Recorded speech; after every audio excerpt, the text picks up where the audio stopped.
महाभारत का भयंकर युद्ध चल रहा था। लड़ते लड़ते अर्जुन रणक्षेत्र से दूर चले गए थे। अर्जुन की अनुपस्थिति में पांडवों को पराजित करने के लिए द्रोणाचार्य ने चक्रव्यूह की रचना की। अर्जुन पुत्र अभिमन्यु चक्रव्यूह भेदने के लिए उसमें घुस गया। उसने कुशलतापूर्वक चक्रव्यूह के 6 चरण भेद दिए, लेकिन 7वें चरण में उसे दुर्योधन, जयद्रथ आदि 7 महारथियों ने घेर लिया और उस पर टूट पड़े। जयद्रथ ने पीछे से निहत्थे अभिमन्यु पर जोरदार प्रहार किया। वह बार इतना तीव्र था कि अभिमन्यु उसे सहन नहीं कर सका और वो वीर गति को प्राप्त हो गया। अभिमन्यु की मृत्यु का समाचार सुनकर अर्जुन क्रोध से पागल हो गया। उसने प्रतिज्ञा की कि यदि अगले दिन सूर्यास्त से पहले उसने जयद्रथ का वध नहीं किया तो वह आत्मदाह कर लेगा। जयद्रथ भयभीत होकर दुर्योधन के पास गया और अर्जुन की प्रतिज्ञा के बारे में बताया। दुर्योधन उसका भय दूर करते हुए बोला, चिंता मत करो मित्र, मैं और सारी कौरव सेना तुम्हारी रक्षा करेंगे। अर्जुन कल तक नहीं पहुंच पाएगा, उसे आत्मदाह करना पड़ेगा। अगले दिन युद्ध दोबारा शुरू हो जाता है। अर्जुन की आंखें जयद्रथ को ढूंढ रही थी, किंतु वह कहीं नहीं दिखा। दिन बीतने वाला था। धीरे धीरे अर्जुन की निराशा बढ़ती गई। यह देख श्री कृष्ण बोले, 5 समय बीत रहा है और कौरव सेना ने जयद्रथ को रक्षा कवच से घेर रखा था।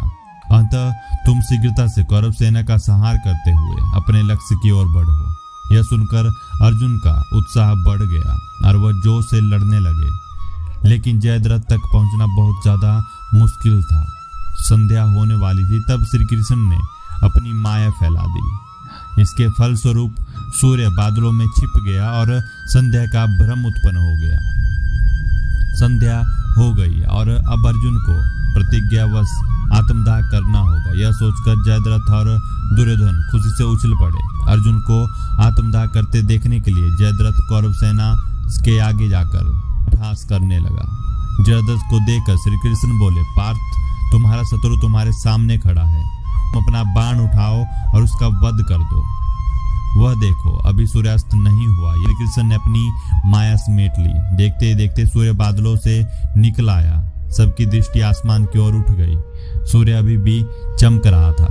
यह देखकर जयद्रथ और दुर्योधन के पैरों से जमीन खिसक गई। जयद्रथ भागने की कोशिश करने लगा, लेकिन तब तक अर्जुन ने अपना बाण उठा लिया था। तभी श्री कृष्ण चेतावनी देते हुए बोले, हे अर्जुन, जयद्रथ के पिता ने इसे वरदान दिया था कि जो इसका मस्तिष्क जमीन पर गिराएगा उसका मस्तिष्क भी 100 टुकड़े में विभक्त हो जाएगा। यदि इसका सिर जमीन पर गिरा तो तुम्हारे सिर के 100 टुकड़े हो जाएंगे। हे पार्थ, उत्तर दिशा में यहाँ से 100 योजन की दूरी पर जयद्रथ का पिता तप कर रहा है। यदि तुम उसका मस्तिष्क ऐसे काटो कि वह उसके पिता की गोद में जा गिरे।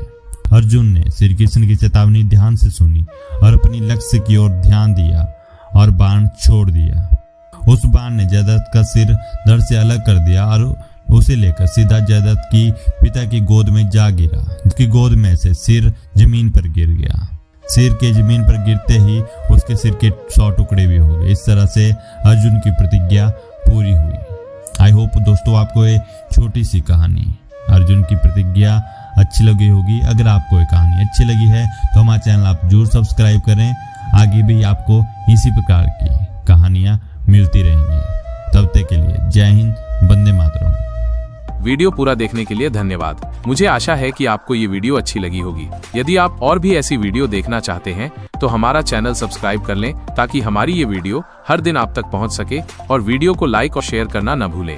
मिलते हैं अगली वीडियो में, तब तक के लिए आप अपना ख्याल रखें। धन्यवाद।